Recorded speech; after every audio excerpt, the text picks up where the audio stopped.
Hoje eu quero falar de uma coisa aqui que é realmente preocupante que tem acontecido no Brasil. São números que têm crescido cada vez mais. A gente já estava falando deles há uns tempos atrás, mas agora eles têm se tornado cada vez mais preocupantes, que é o que alguns especialistas chamam de geração neném, né?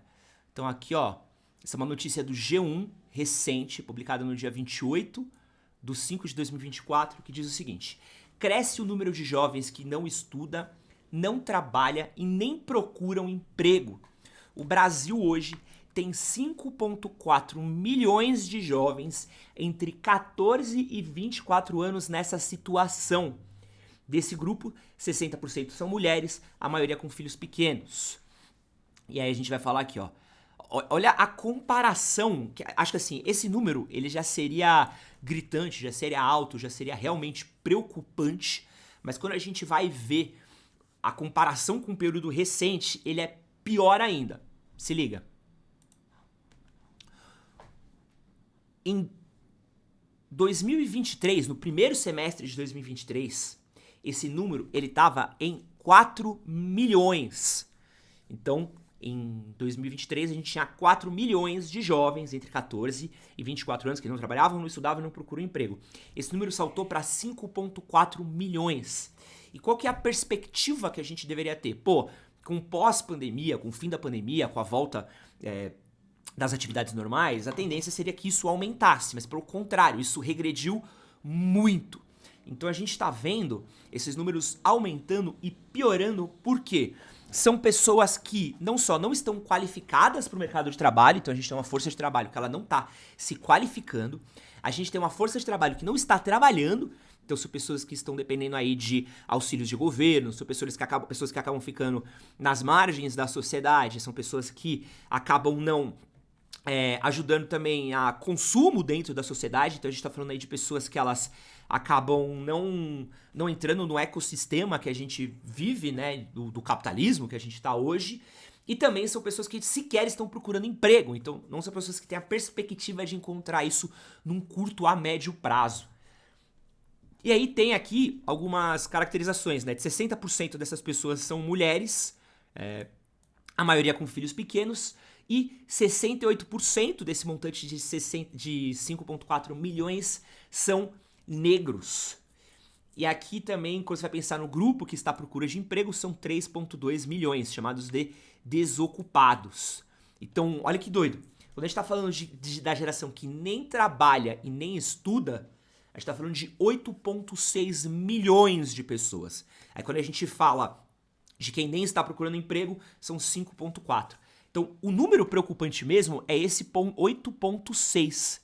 A gente tem hoje aqui no país 8,6 milhão de pessoas, né, de milhões de pessoas, que elas não estão trabalhando nem estudando, são jovens, são pessoas que deveriam estar no momento de se inserir no mercado de trabalho, são pessoas que deveriam estar se qualificando, pessoas que deveriam estar transformando em uma força de trabalho de qualidade, que acho que é super importante para a indústria de um país.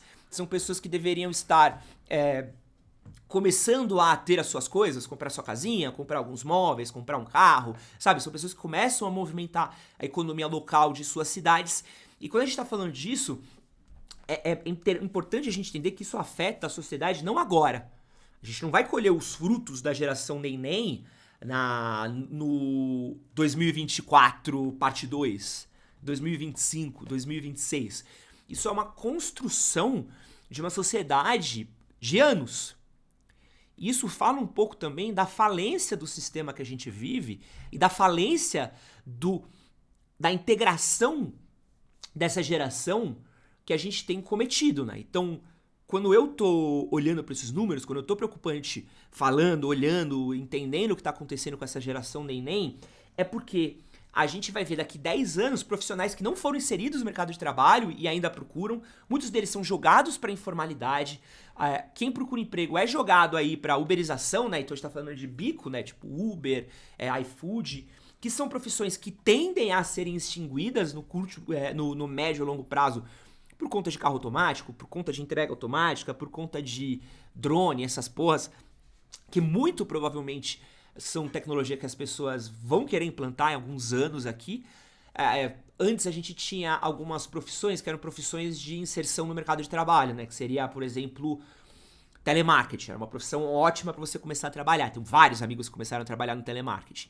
Porém, hoje, com as ferramentas de inteligência artificial, sequer existe mais essa vaga dentro do mercado de trabalho. E aí eu fui dar uma olhada aqui dentro e vi isso daqui, ó.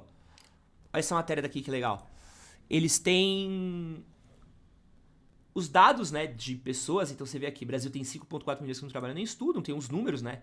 Então 3,2 são jovens que não estudam e não trabalham, mas estão procurando emprego. 5,4 são que não estudam, não trabalham e não procuram emprego. 11,6 milhões são os que só estudam e 14 milhões são os que trabalham. Aí aqui, 34 milhões, aqui já deve estar o que estudam e trabalham, né? Ah, não, aqui são um montante geral de jovens, tá? Me enganei. Então, tem um dado aqui que eles falam que eu achei muito interessante, que é tipo assim... Ó, dos 14 milhões de jovens ocupados, 45% trabalham na informalidade. Então a gente tá falando aqui de empregos com carteira de PJ ou de trampo que o cara faz, acaba empreendendo, né? Que é mais para sobreviver do que para existir. E tem um dado aqui. Cadê? Eu não vou achar ele aqui, é rápido, mas eu anotei nas minhas anotações, que é um dado que me deixou, achei muito curioso também. Entre as ocupações mais frequentes do grupo estão trabalhadores de controle de abastecimento e estoques, escrituários em geral, repositórios de prateleiras, caixas e expedidores de bilhetes, recepcionistas, balconistas, vendedores de lojas, entre outras. Então, uma parada que tem feito muito forte e trazido muita gente para o mercado de trabalho hoje é o varejo. O varejo ainda é um dos setores que mais contrata pessoas, é o famoso terceiro setor, né? Ele tem contratado muita gente. E aí a gente vai falar um pouco de como é importante a gente pensar na complexidade que é essa situação. Então, ó, o Henrique Marques aqui, um ponto a ser levado em consideração. A grande preocupação da geração dos nossos pais era a estabilidade pessoal. A nossa geração se preocupava com realização profissional ou felicidade do trabalho. Então, o Henrique Marques, mas essa geração parece não ter objetivos e metas muito claras, além da certeza de viralizar em redes sociais. Gente, vocês não estão entendendo aqui, ó. Quando a gente tá falando de geração neném, a gente não tá falando de um bando de boy de condomínio que tá sendo sustentado pelos pais. A gente tá falando por gente pobre, vivendo numa situação pobre, ferrada. Então a gente tá falando de gente que não é o cara que ele é herdeiro dos Marinho, herdeiro do Civita, que é um cara que ele vai ter uma grana pelo resto da vida e ele tá, enquanto a família dele tá ralando, ele tá fazendo, vai se tratar garota, sai da minha A gente tá falando de uma geração que ela não continua na escola, porque o sistema de ensino brasileiro não tem um problema muito grande de retenção de aluno. É uma galera que não tem uma fonte de renda, então ela tá muito à margem da sociedade, tá muito apta a ser cooptada por crime, muito apta, tá muito mais perto da informalidade de um trabalho do que ir fazer uma carreira, se especializar numa área cujo país precisa de uma especialização muito grande. Aí a gente falou muito do varejo, né, que é o principal setor que contrata, que é a porta de entrada de muitos jovens, né? O varejo, ele é a porta de entrada de muita gente, de muito trabalhador. Aposto que tem pessoas que estão assistindo a esse corte, que estão assistindo essa live, que começaram a trabalhar justamente como estoquista de loja, como atendente de loja, foi pegar um bico no Natal, foi um bico no Dia dos Namorados, no Dia das Mães, entrou no mercado por aí, tornou a sua primeira experiência e começou a trabalhar a partir daí. Porém, não tem como esse setor crescer e se expandir com a alta taxa de imposto que a gente tem. Como é que você vai pensar num setor de varejo crescer, trazer mais contratações, abrir mais lojas, se a gente tem aí um abuso gigantesco de taxa de imposto? É imposto em cima de imposto, em cima de imposto, em cima de imposto, em cima de imposto. A gente tá falando de um setor que ele tá, cara, ele é quase 1/3 do que ele arrecada pro sócio dele do governo. E isso vai ser refletido em menos contratações dentro do mercado de trabalho. Esquece. A gente também tem que falar que também é um setor que também acaba abusando bastante dos funcionários também.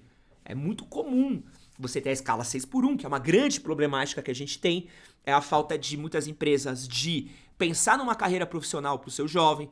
Então ele tá sempre massacrando. Então vamos matar esse filho da puta, que aí a gente contrata alguém mais barato depois. Que acaba virando um outro problema no longo prazo.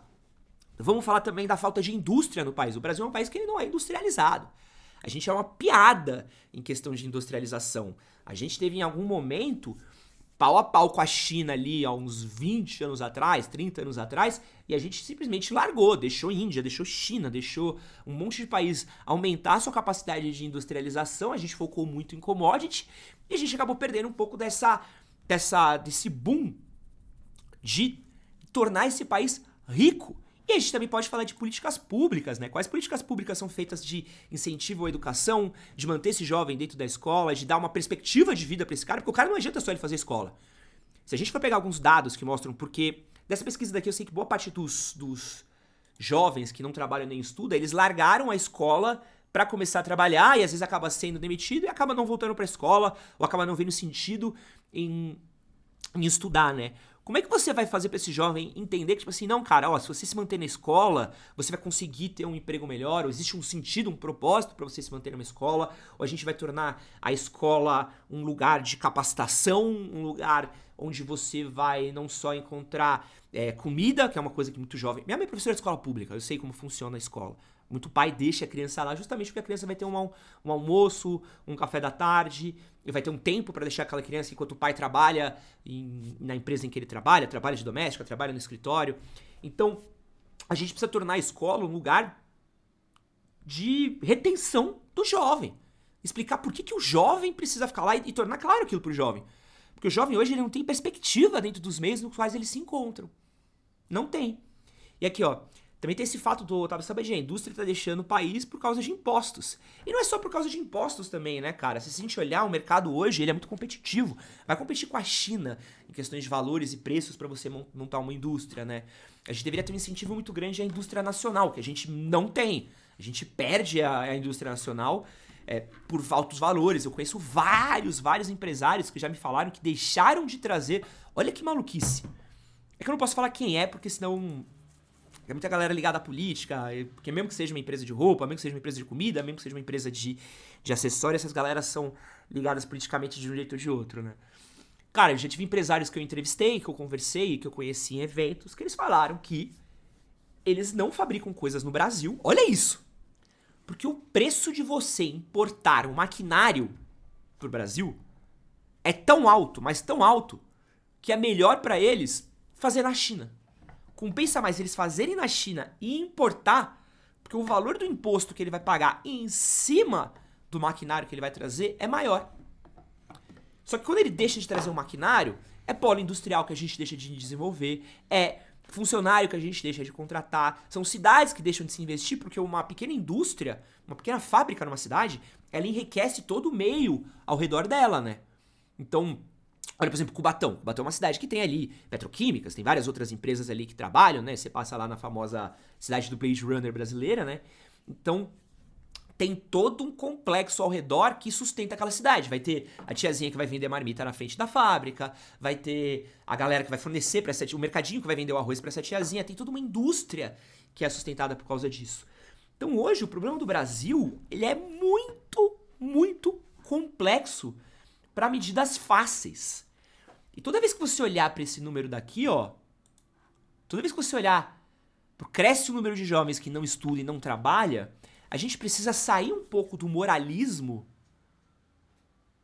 do, jovem é tudo vagabundo, jovem não quer mais nada com nada. E a gente precisa começar a entrar num cerne da questão que é, tá, mas qual é a perspectiva que a gente dá para esse jovem? Aqui, ó. Wes Costa, salários baixos, logo não conseguem consumir, então empresas não têm motivos para atuar aqui. Nintendo é um exemplo. Cara, isso pra mim é muito lógico. Se você tem uma força de trabalho que não ganha, que não tá empregada, ela não vai ter dinheiro, ela não vai girar a economia vai estagnar. E isso é pra muitos setores. Eu sou auditor contábil e quanto de empresa bilionária precisa importar, porque a diferença é coisa de milhões e não é brincadeira. Cara, isso é gigantesco. Eu conheci uma garota uma vez cujo trabalho dela era... Olha que doideira. Era um setor dentro de uma empresa gigantesca que eles faziam os cálculos para o quanto de imposto eles conseguiriam economizar por ano para aquela empresa. Isso é tão doido que assim, tinha um setor dentro de uma empresa que era para entender quais leis de imposto eles poderiam entrar, quais momentos ali eles poderiam tirar, onde eles estavam gastando. E não é à toa que hoje, dentro das empresas brasileiras, a gente tem setores que fazem isso, que é aquela manobra clássica que a gente tem, né? É biscoito ou é bolacha? É chocolate ou é... Sabe que você troca o nome? Se você olhar certas coisas no produto, você vai ver... Você fala assim, não é bombom, é alimento, papapá. Tem umas especificidades muito grandes, assim. E a gente é uma bomba relógio, velho. Porque, tipo, quando o jovem não tá sendo empregado, a gente tá falando de uma força de trabalho que vai durar por anos, tá? Por anos. Então, quanto maiores esses números agora, esse número tende a aumentar no futuro. E essas pessoas que estão desempregadas agora, que não estão trabalhando agora, que não estão se estabelecendo, se firmando, criando uma força de um poder de uma vida adulta, funcional, com dignidade, elas se tornam um problema para o país arrastar por décadas. E aí não vai ser imitada, não vai ser lacrada, não vai ser videozinho para Twitter, que deputado do PL, que deputado do PT, que deputado do PSOL, que deputado do PQP vá postar, que vai resolver essa situação. E aí a gente precisa entender um pouco do que a gente espera e do que a gente cobra. Porque isso aqui é uma questão de cobrança. É tipo assim, governo, a gente precisa de atitudes A, B, C. Não precisa de atitude A, não precisa de atitude C, não precisa de atitude B. A gente precisa de uma miríade de opções, de um plano multissetorial, multifatorial, claro e lógico, que rode junto. Mas aí, isso é pedir demais, né? De governadores, prefeitos, presidente, que quer aí só pensar em como se eleger de 4 em 4 anos, né? Talvez seja ilusão minha achar que um país poderia ser um pouco mais que isso. E fico muito preocupado com essa geração de jovens, porque acho que o jovem, ele é a esperança de um país crescer, é a qualidade de vida que a gente dá pro nosso jovem, é a perspectiva de vida que a gente dá pro jovem, o país cresce através disso, né? Porque são eles que vão tocar o país. E quando os jovens não têm perspectiva de futuro, que perspectiva de futuro a gente pode ter pro nosso país se a gente não consegue dar segurança pros nossos jovens, se a gente não consegue dar dignidade pra nossa juventude? Como é que a gente não consegue torcer para que o país melhore se a gente não consegue cuidar daqueles que vão ou deveriam cuidar da gente no futuro? Preocupante.